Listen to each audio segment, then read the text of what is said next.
The story begins at the end of World War II, as the European continent lies devastated, leaving the United States and the USSR as the two major world powers. Their growing rivalry marks the beginning of the Cold War.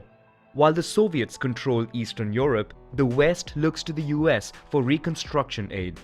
While the old continent is found divided by the Iron Curtain, in the West the idea of European unity begins to take hold.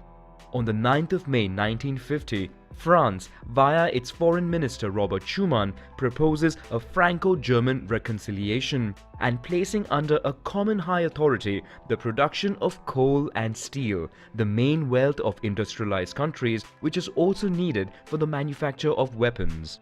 The aim is to boost the economy and maintain peace, with the project left open to countries wishing to join. The following year in Paris, 6 countries sign a treaty establishing the European Coal and Steel Community. As Germany is divided by the Iron Curtain, only West Germany becomes part of it. To accelerate the development of Europe, the 6 founding countries meet on the 25th of March 1957 in Rome to sign 2 new treaties. The first treaty creates the European Economic Community, whose main objective is to establish a common market, including allowing the free movement of workers and eliminating tariffs between member states. The treaty also defines common policies on transport, trade, and agriculture.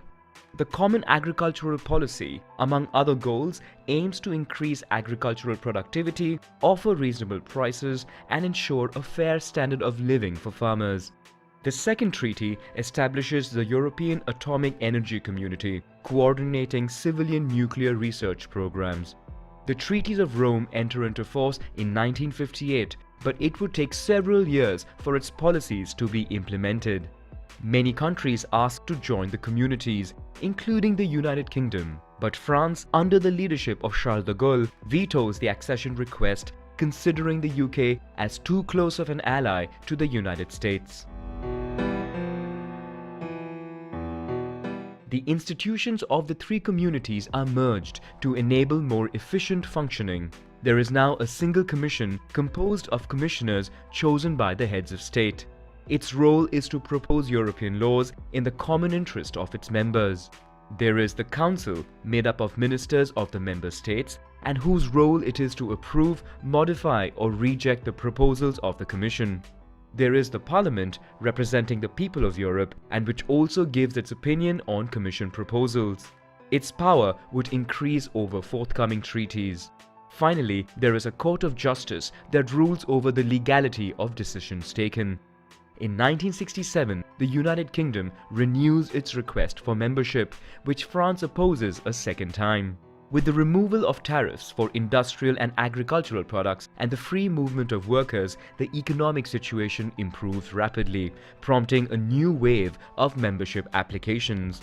This time, negotiations go well, but in Norway, the population opposes the country's accession in a referendum.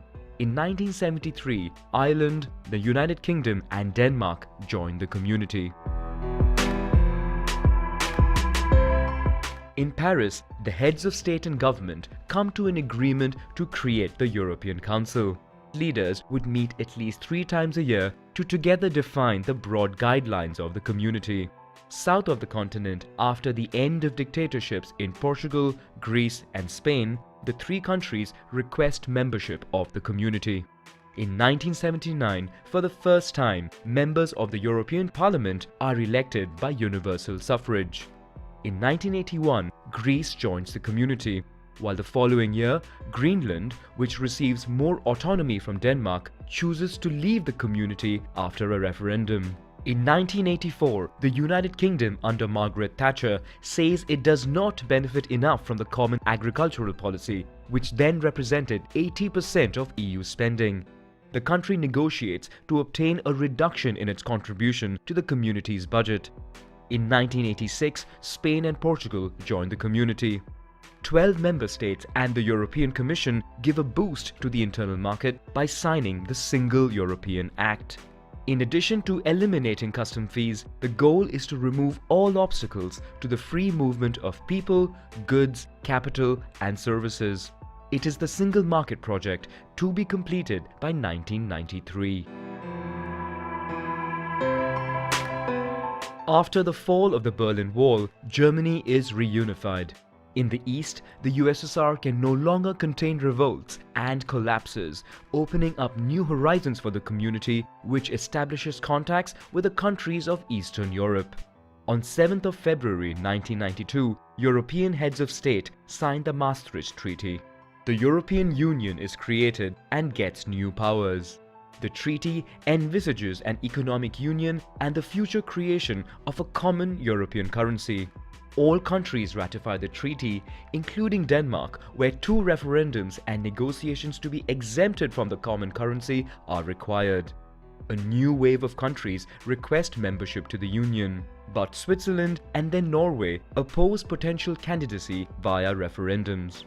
On the other hand, in Austria, Sweden and Finland, negotiations succeed, and in 1995 the EU grows to 15 members.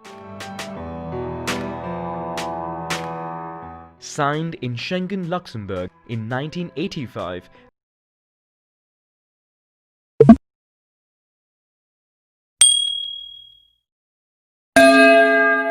the Schengen Agreement is gradually introduced from 1995. Its objective is to abolish border controls and therefore have total freedom of movement within the European Union. The agreement is incorporated into the European Union through the Treaty of Amsterdam. In addition, the common currency project advances, which would be called the Euro. However, the United Kingdom, Sweden and Denmark do not want it. The remaining member countries set up the European Central Bank.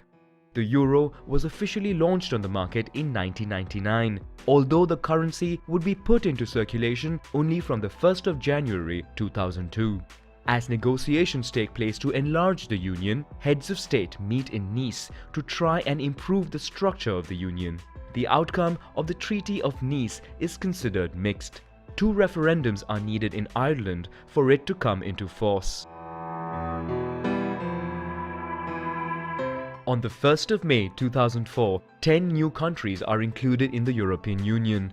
All new members join the Schengen area with the exception of Cyprus, as part of the island is controlled by the Turkish army since 1974.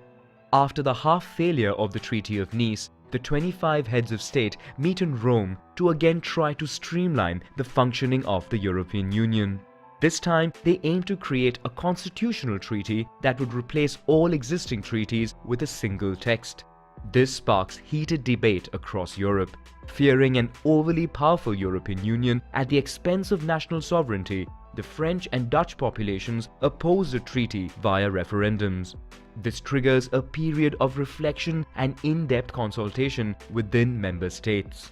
On January 1, 2007, Romania and Bulgaria joined the European Union. The same year, 27 heads of state signed the Treaty of Lisbon, which aims to strengthen and improve the functioning of the EU after enlargement. Notably, it is agreed that the EU's role is to promote peace, support sustainable development, fight against social exclusion and discrimination, and safeguard cultural heritage. The treaty is ratified by all states but Ireland, which holds a referendum and rejects it. Yet again, more negotiations and a second referendum would be needed in Ireland for it to take effect. The global economic and financial crisis has repercussions on the Eurozone, which enters a recession.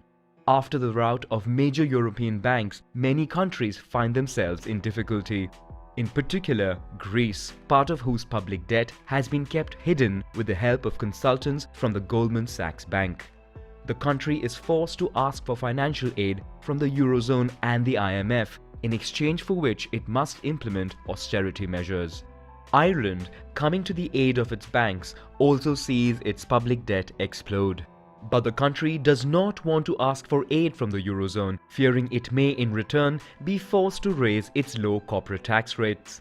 The country finally receives aid all the same, in exchange for which it must adopt a strict plan. Subsequently, Portugal, Greece a second time, Spain and then Cyprus obtains financial aid from the Eurozone, while almost everywhere on the continent, austerity plans are put into place. In 2013, Croatia joins the European Union. At the borders of the continent, the so-called Arab Spring creates instability in many countries. The civil war in Syria, a second civil war in Libya and in Iraq, and other events such as the war in Afghanistan and violence in the Horn of Africa push many people to migrate to Europe. Despite the construction of walls at the Turkish border, in 2015, over 1 million migrants entered the Schengen area. Europe tries to slow the flow of migration. Security patrols are reinforced on the Mediterranean Sea, while certain countries temporarily reintroduce controls at their borders.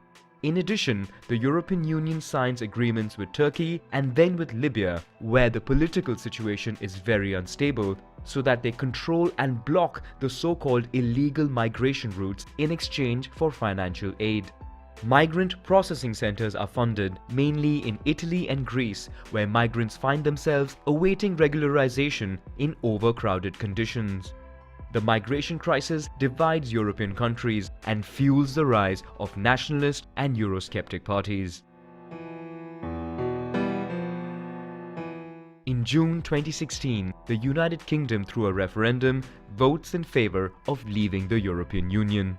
The country then enters long and difficult negotiations with the European Union to define the conditions of their withdrawal. After numerous failures, an agreement for Brexit is finally reached, and the United Kingdom exits the EU on January 31, 2020. While the UK no longer has any decision-making power in the bloc, it continues to contribute to the European budget and receive funding at least until the end of the year. By this deadline, it is meant to negotiate future agreements with the EU, in particular concerning customs duties, free movement, the status of Europeans living in the United Kingdom and vice versa, and the status of the border that separates Ireland from Northern Ireland.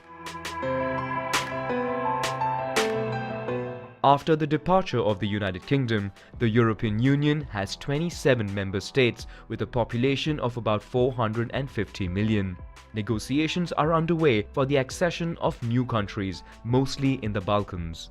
Negotiations for Turkey's accession, which started in 2005, are stalled.